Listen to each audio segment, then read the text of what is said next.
Un couple texan a promis sur les réseaux sociaux des maisons neuves sur mesure et des rénovations.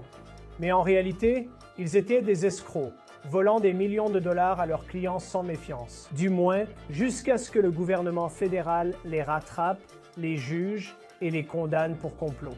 Nous analysons les détails frappants de leur comportement, révélés dans un acte d'accusation fédérale. Nous sommes sur l'affaire présentée par Law & Crime.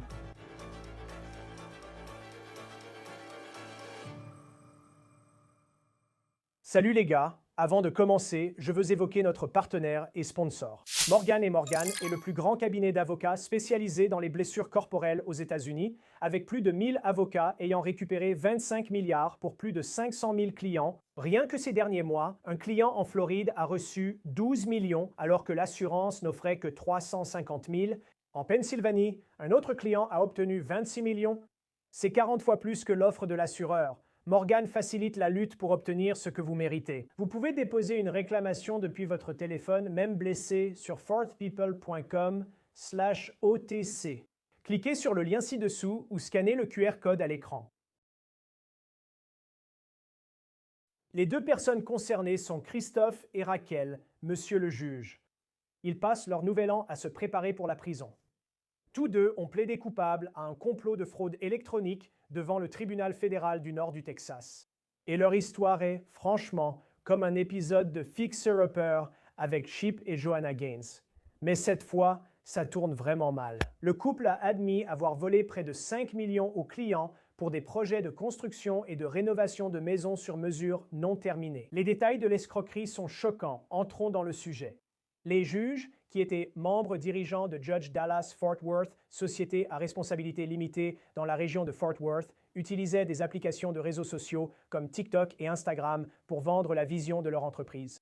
Des maisons de rêve haut de gamme, entièrement personnalisées selon les spécifications de leurs clients.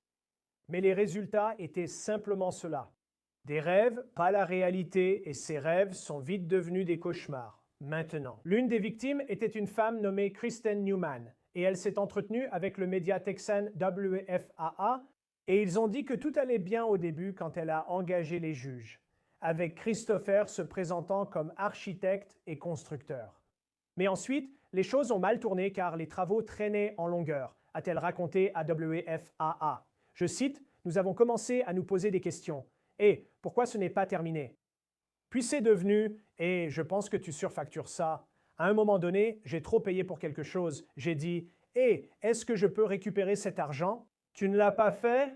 Ça fait partie de l'autre paiement. » Et il a dit « Je ne l'ai plus maintenant. » Une autre victime, nommée Lane Simmons, a raconté aux médias. Citation. « Ils sont venus chez nous et se sont vraiment présentés comme un couple à la Chip et Joanna Gaines.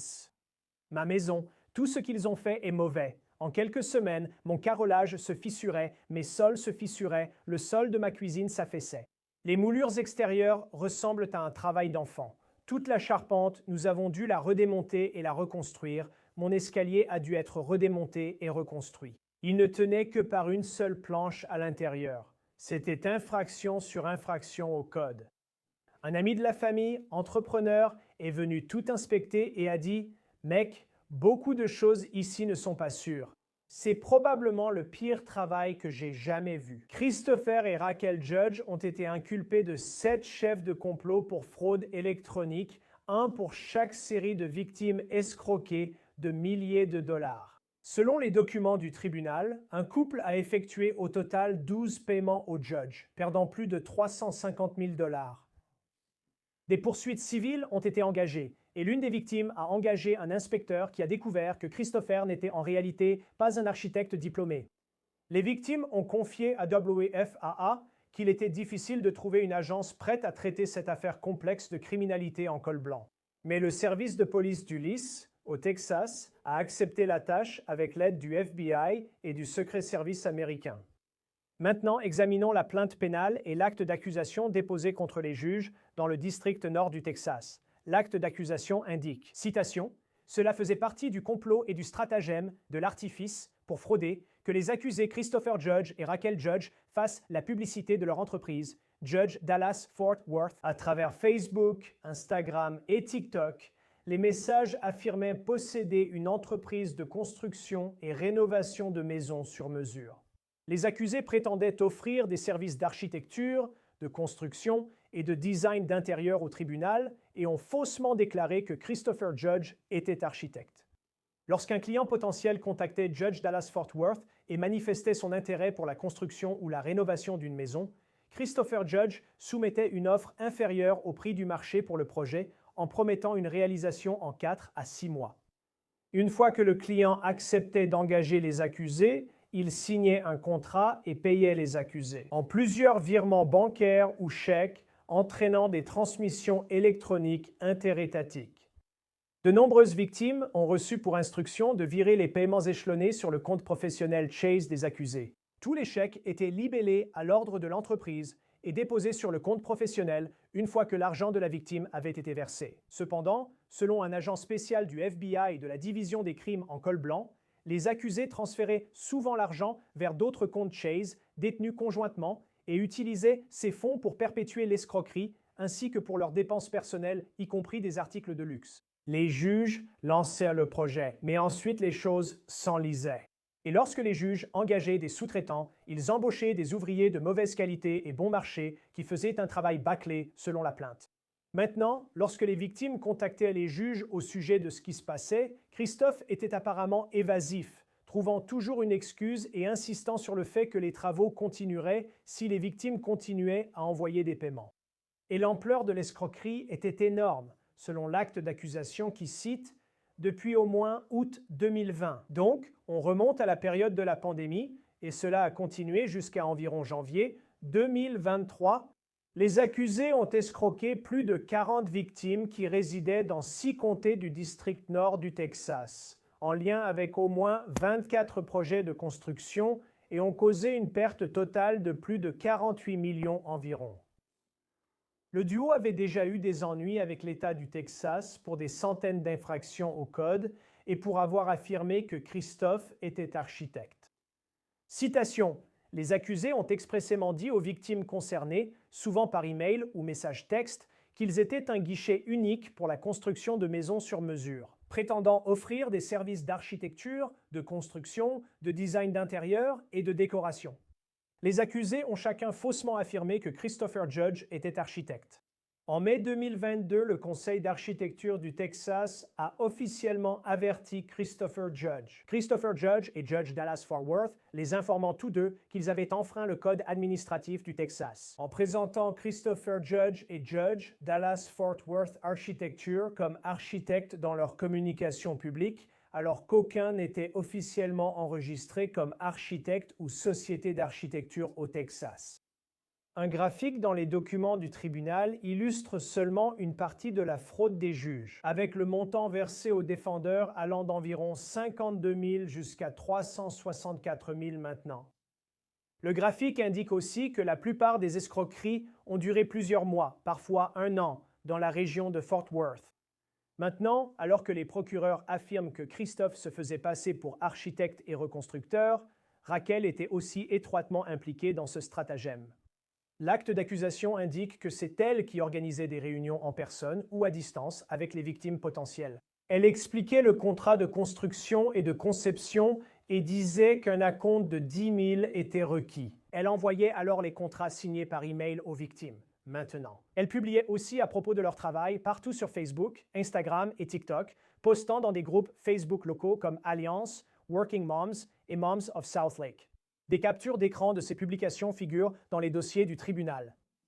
Les enquêteurs ont découvert que le couple mélangeait les fonds de différents projets, utilisant les paiements d'une partie pour financer les rénovations d'une autre. Mais ils dépensaient également une part importante de l'argent pour eux-mêmes, selon la plainte rédigée par le FBI, je cite, d'octobre 2020 à janvier 2023. Dans ce stratagème, les prévenus ont utilisé plus de 865 000 $ des versements de Judge Dallas Fort Worth pour leurs dépenses personnelles, y compris des paiements des montants approximatifs suivants. 285 000 $ pour des paiements de salaire aux prévenus, 133 000 $ en retrait d'espèces, 82 000 $ pour des achats sur Amazon.com, 70 000 $ pour des frais juridiques civils et autres coûts de procès, 27 000 $ pour des paiements hypothécaires personnels, 10 000 $ pour de la chirurgie esthétique et 10 000 $ chez Walmart. Maintenant, Christopher et Raquel ont tous deux accepté des accords de plaidoyer, en plaidant coupable chacun à un chef d'accusation de complot en vue de commettre une fraude électronique. La condamnation de Raquel est fixée au 14 avril et elle risque jusqu'à 5 ans de prison fédérale. La peine pour Christopher, lorsqu'il sera condamné en mai, est plus lourde. Il risque jusqu'à 20 ans de prison. Le couple a également été condamné à rembourser les millions de dollars qu'il a volés à ses victimes.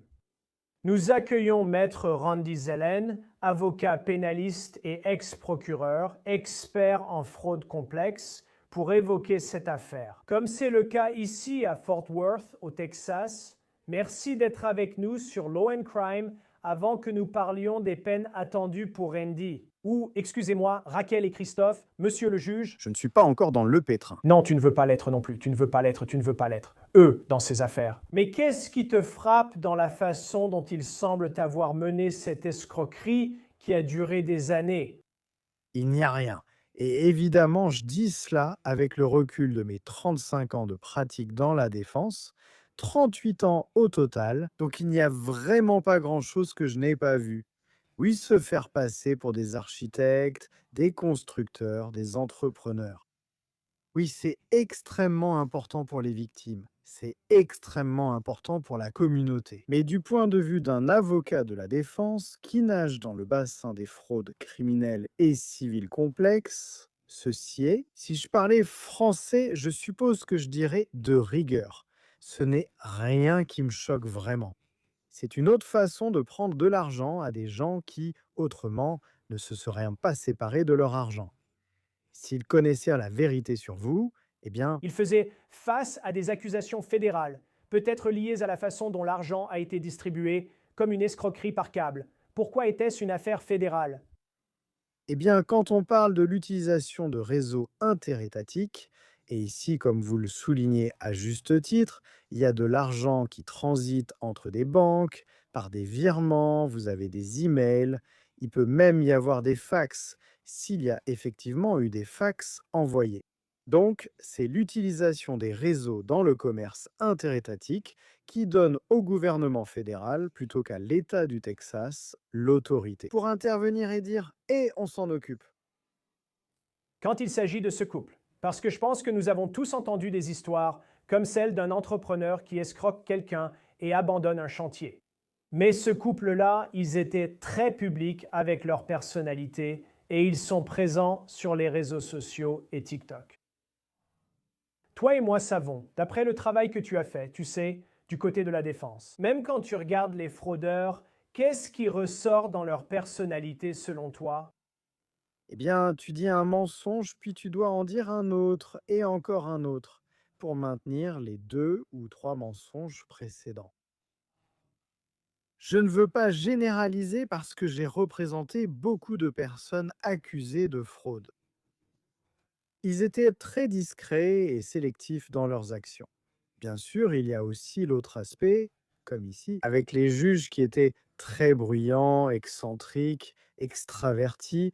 C'est ainsi qu'ils attiraient leur clientèle. Par exemple, les Bernie Madoff de ce monde étaient très discrets.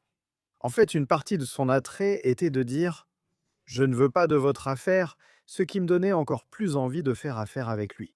Donc vous avez ce type d'escroc, très silencieux, très discret, très réservé, et puis vous avez les escrocs qui cherchent désespérément l'attention, parce qu'ils veulent attirer les affaires et l'argent.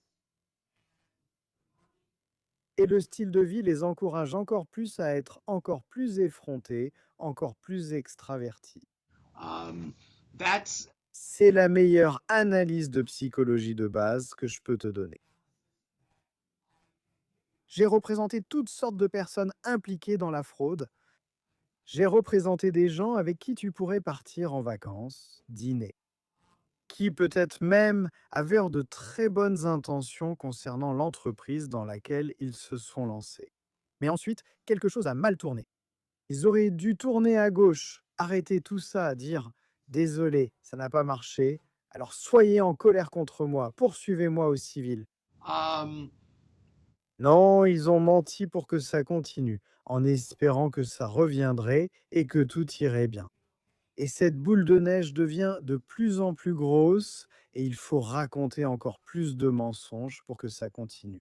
J'ai représenté des médecins, des gens vraiment formidables, bien intentionnés, qui se sont retrouvés pris dans une combine et au lieu de s'en éloigner, n'ont pas pu s'en détacher. Pour diverses raisons comme la cupidité, la gêne, l'humiliation ou l'espoir d'une amélioration. Oui, j'ai aussi représenté ces personnes qui, si on ouvrait leur cage thoracique, ne seraient que des fraudeurs incapables de s'en empêcher. C'est comme l'histoire du scorpion et de la grenouille. Le scorpion est ce qu'il est, il va quand même piquer la grenouille, même si cela signifie qu'ils se noient tous les deux. Et je pense aussi, tu vois, et je suis content que tu aies mentionné Bernie Madoff parce que dans le système qu'il a mis en place, à bien des égards, ça allait. Voici cette personne qui promettait des rendements exceptionnels introuvables ailleurs. En fait, il transférait simplement de l'argent d'un compte à un autre. Et puis, ça finit par devenir cette pyramide de Ponzi, ce château de cartes qui s'effondre dans ce cas. Ils ont un projet de maison et nous allons payer pour les travaux effectués. Ce n'est pas un bon travail, mais nous allons payer la rénovation avec l'argent que quelqu'un d'autre nous a donné pour un autre projet. Qu'en penses-tu? C'est très différent des crimes de Bernie Madoff. Ici, c'est à plus petite échelle, même s'il s'agit de millions. Mais la comparaison reste tentante. Si on obtient cette rénovation, on pourra financer les précédentes, créant un effet boule de neige. C'est l'essence d'une chaîne de Ponzi. Pour beaucoup, la différence n'est en fait pas si grande. Si vous dirigez une petite entreprise et que c'est parfaitement légal et parfaitement légitime, vous dirigez une petite entreprise. Il vous arrive souvent d'utiliser l'argent qui vient d'entrer pour payer vos factures d'il y a 1 ou 2 mois. Et tant que quelqu'un ne vient pas vous voir avec son argent en disant que cet argent ne doit être utilisé que pour ça. Et tant que vous ne mentez pas aux gens sur votre situation pour les inciter à investir davantage. Voilà comment fonctionnent les petites entreprises. Si vous avez beaucoup d'argent et un coussin de sécurité, tant mieux. Mais pour beaucoup de petits entrepreneurs, c'est une question de survie. L'argent est arrivé, je peux payer les factures du mois dernier. Et c'est simplement le cycle des affaires. Mais l'essence d'une chaîne de Ponzi n'est pas simplement de prendre votre argent pour un nouvel investissement ou de prendre votre argent pour payer à une autre personne son rendement. C'est quand vous mentez à ce sujet et que vous ne dites pas simplement cela à la personne. Vous avez pris leur argent, ils vous ont donné leur argent pour l'investir, ils ne vous l'ont pas donné pour rembourser quelqu'un d'autre. Ils vous ont payé pour que vous puissiez gagner plus d'argent, ce qui leur rapporte aussi plus d'argent.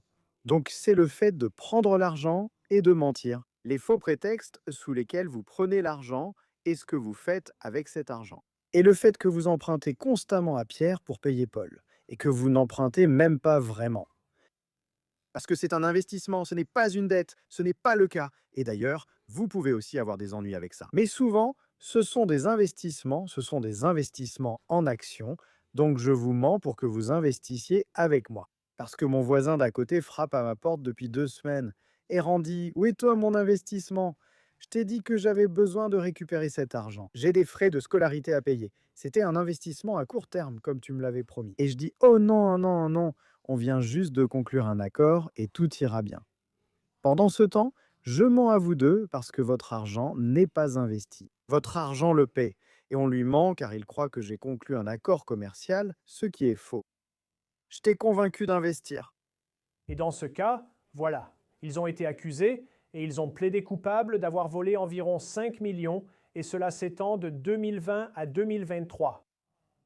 Il y avait des victimes qui, je pense, voulaient qu'ils soient poursuivis plus tôt et qui cherchaient un service de police pour agir dans cette affaire. Mais beaucoup de ces services ne sont peut-être pas faits pour traiter la criminalité en col blanc comme le FBI, et je pense que les propriétaires pourraient raconter beaucoup d'histoires. Pas ici. Par exemple, un entrepreneur quitte le chantier sans poursuite réelle, sauf peut-être devant le tribunal des petites créances. Dans un cas comme celui-ci, je suppose, en regardant une affaire comme celle-ci, à quel point est-il courant que cela soit réellement poursuivi? Celle-ci paraît importante, mais on dirait qu'on pourrait trouver ça en plus petit. Et il ne se passe jamais rien. C'est tout à fait vrai. Bien que chaque affaire soit unique, il y a certaines choses que les procureurs ou les forces de l'ordre examinent au niveau local, contrairement au niveau fédéral. Bien sûr, si nous poursuivions les gens à chaque différend commercial, Um, nous ne pourrions pas construire des prisons assez rapidement. Et il y a une grande différence entre rompre un contrat et commettre une fraude. Cela peut être exactement la même chose, mais tout est une question de timing. Donc par exemple, si j'essaye de vous convaincre d'investir dans mon entreprise de bloc-notes autocollants jaunes, si au moment où je vous demande un investissement, disons que j'essaie de vous convaincre de me donner 10 000, et au moment où je vous demande cet argent, je suis en train de négocier avec une entreprise qui va me fournir le papier, le support et la colle. Cette nouvelle technologie où ça tient indéfiniment et où il n'y a pas de coin qui se replie, et je suis vraiment en train de négocier avec eux, et disons que ça échoue, eh bien, je ne vous ai pas fraudé. Je pourrais ne pas vous rembourser car j'ai déjà utilisé votre argent.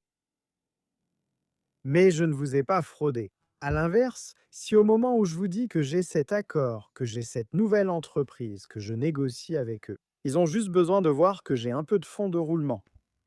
Il n'existe pas une telle entreprise n'existe pas.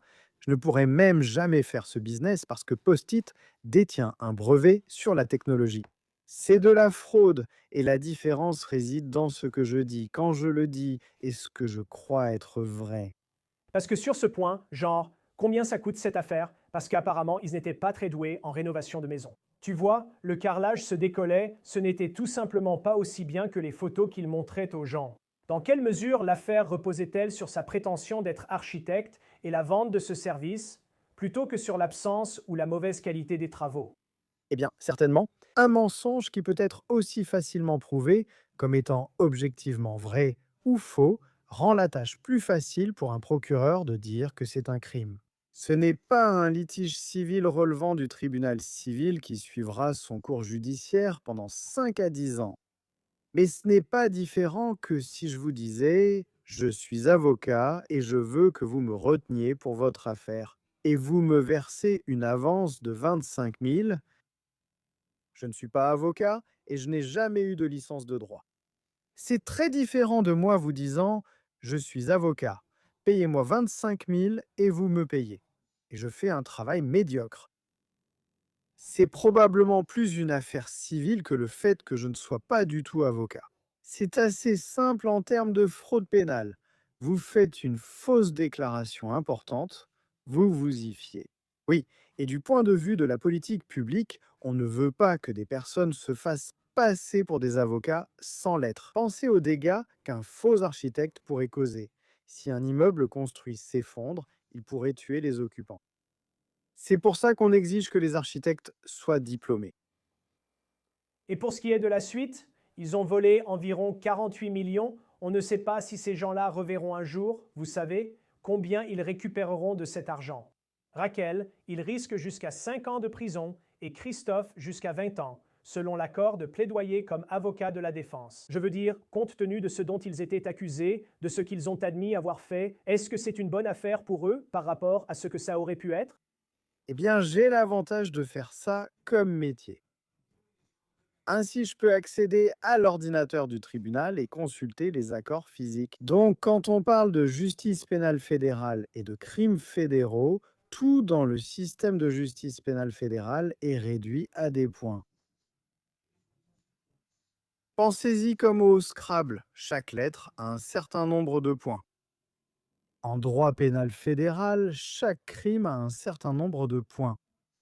Ensuite, il y a des choses que vous faites dans le cadre du crime qui, 99 fois sur 100, ajoutent encore plus de points. Donc, par exemple, la fraude électronique, les points attribués pour la fraude électronique sont de 7, alors que vous pouvez écoper jusqu'à 20 ans.